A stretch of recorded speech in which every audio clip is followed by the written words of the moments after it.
अस्सलाम वालेकुम दोस्तों। आज हम डिस्कस कर रहे हैं पैरेलल कम्बिनेशन ऑफ रजिस्टर्स। जैसे कि मैंने पिछले लेक्चर में बताया था कि रजिस्टर्स को हम दो तरीक़ों से कनेक्ट कर सकते हैं।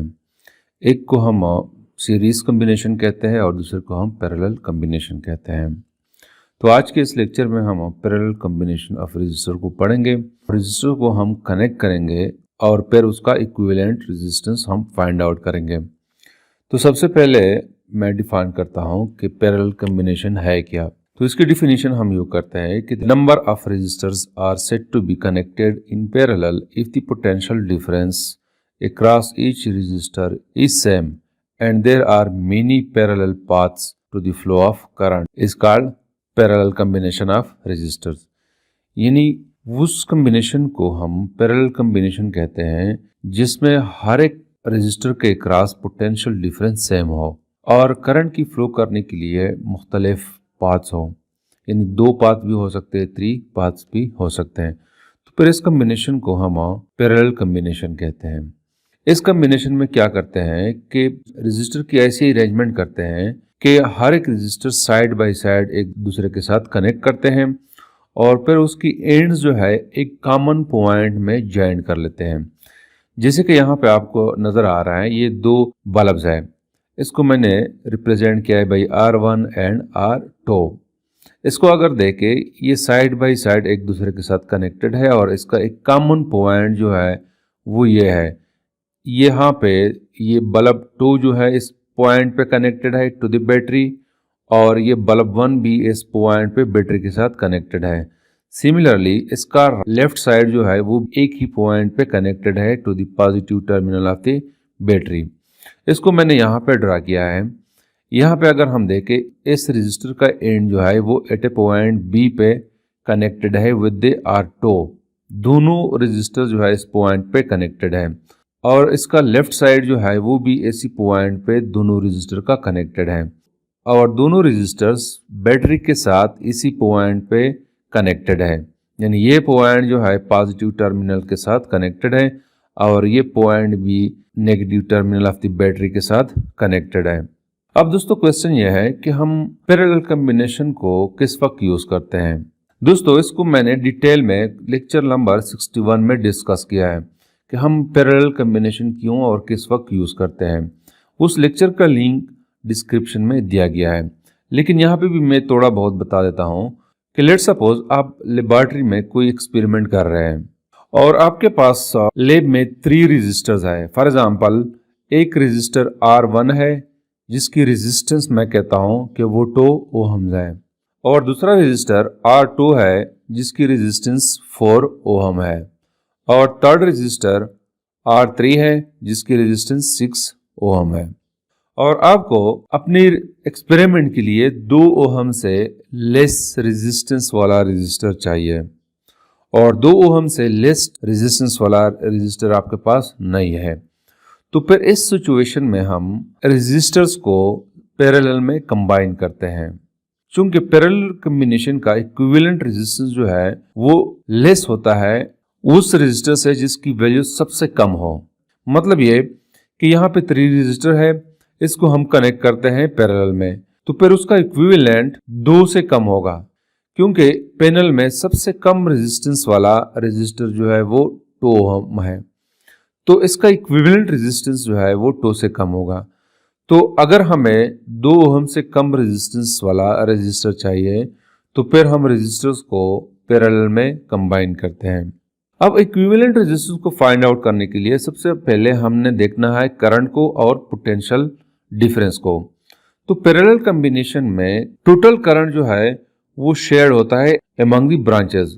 मतलब ये कि यहाँ पे अगर टोटल करंट I है तो फिर हम इसी पॉइंट में सम अमाउंट ऑफ करंट यहाँ पे फ्लो करेगा और सम अमाउंट ऑफ करंट जो है वो यहाँ पे R2 पे फ्लो करेगा। यानी यहाँ पे शेयर हो जाता है टोटल करंट। तो मैं कहता हूँ कि जो करंट इस रजिस्टर में फ्लो कर रहा है उसको मैं I2 का नाम देता हूँ और जो करंट यहाँ पे फ्लो कर रहा है उसको मैं I1 का नाम देता हूँ। और I1 और I2 दोनों इक्वल है टोटल करंट के। यानी अगर टोटल करंट I है तो this will be equal to I1 plus I2। और पैरेलल कम्बिनेशन में potential difference across each resistor same होता है। अगर मैं कहूँ कि टोटल पोटेंशियल डिफरेंस जो है वो V है, तो I1 will be equal to V divided by R1 and I2 will be equal to V divided by R2।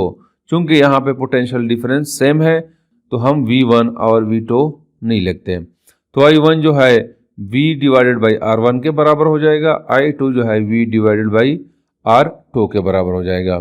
तो हम लिख सकते हैं कि टोटल करंट जो है this is equal to V divided by R1 plus V divided by R2। अगर हम इस पैरेलल कॉम्बिनेशन को रिप्लेस करें बाय इक्विवेलेंट रेजिस्टेंस, यानी R1 और R2 को हम समझ लें कि this is equal to R equivalent, तो ये करंट जो है this will be equal to V divided by R E Q के बराबर हो जाएगा। तो हम लिख सकते हैं कि this is equal to V divided by R1 plus V divided by R2।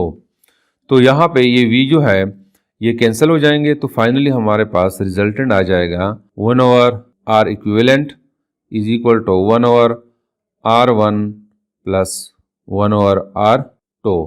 तो ये हमारे पास इक्विवेलेंट रेजिस्टेंस आ जाएगा। अब अगर लेट्स सपोज हमारे पास 3 रेजिस्टर है और उनको हमने पैरेलल में कंबाइन किया है, तो this equation will become equal to 1 over R equivalent is equal to 1 over R1 plus 1 over R2 plus 1 over R3। और अगर 4 रेजिस्टर्स है तो यहाँ पे हम 4th वन भी लिख लेंगे 1 ओवर R4। और अगर हमारे पास बहुत सारे रेजिस्टर्स है, फॉर एग्जांपल n रेजिस्टर्स है, तो हम लिख सकते हैं कि this will be equal to 1 over R4 plus 1 over R5 plus 1 over Rn। तो हम फिर इसको एक्सटेंड कर लेते हैं और इस इक्वेशन को हम इन शॉर्ट यूँ भी लिख सकते हैं कि 1 over R equivalent is equal to summation I start from 1 up to n और this will be equal to 1 over Rn। तो ये फिर जनरल इक्वेशन बन जाएगा। यहाँ पे इसका मतलब यह है कि अगर हमारे पास 3 रेजिस्टर्स है तो I की वैल्यू 1 से लेकर 3 तक हो जाएगी।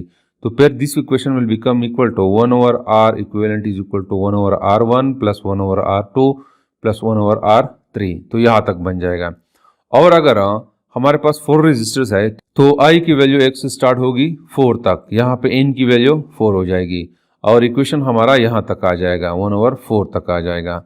तो ये हो गया equivalent resistance of parallel combination. अब आते हैं कैरेक्टरिस्टिक्स ऑफ पैरेलल कॉम्बिनेशंस।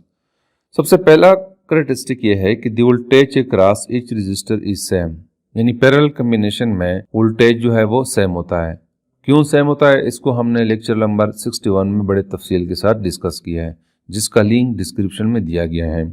दूसरा कैरेक्टरिस्टिक यह है कि the current through any resistor is inversely proportional to its resistance. मतलब यह है कि जिस रजिस्टर में करंट फ्लो कर रहा है उसकी वैल्यू जो है वो इनवर्सली होगी टू द रेजिस्टेंस। मतलब यह है कि अगर रेजिस्टेंस ज़्यादा है तो करंट की वैल्यू कम होगी और अगर रेजिस्टेंस कम है तो करंट की वैल्यू ज़्यादा होगी।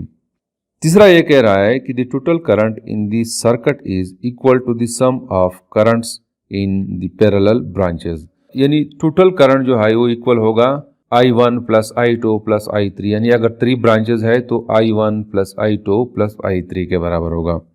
चौथा ये कि the total resistance of the circuit is always less than the smallest resistance, यानी जैसे मैंने पहले बताया कि टोटल इक्विवेलेंट रेजिस्टेंस जो है वो इक्वल होगी इन पैनल में सबसे कम रेजिस्टेंस वाले रेजिस्टर के, यानी यहाँ पे 2 ओम वाला सबसे कम है तो यहाँ पे इक्विवेलेंट रेजिस्टेंस जो है वो 2 से कम होगा। तो ये हो गए कैरेक्टरिस्टिक्स ऑफ पैरेलल कॉम्बिनेशन। और हमारे घरों में जो कनेक्शन है वो पैरेलल कॉम्बिनेशन है, क्योंकि हमारे घरों में बहुत सारे डिवाइसेस है, पंखे है, बल्ब है और हमें उसके लिए सेम वोल्टेज चाहिए होता है। तो जब हमें सेम वोल्टेज चाहिए हो तो उस वक्त जो है हम रेजिस्टर्स को या पंखे बल्ब वगैरह को हम पैरेलल में हम कंबाइन करते हैं। तो this is something about the parallel combination of resistors. Thank you.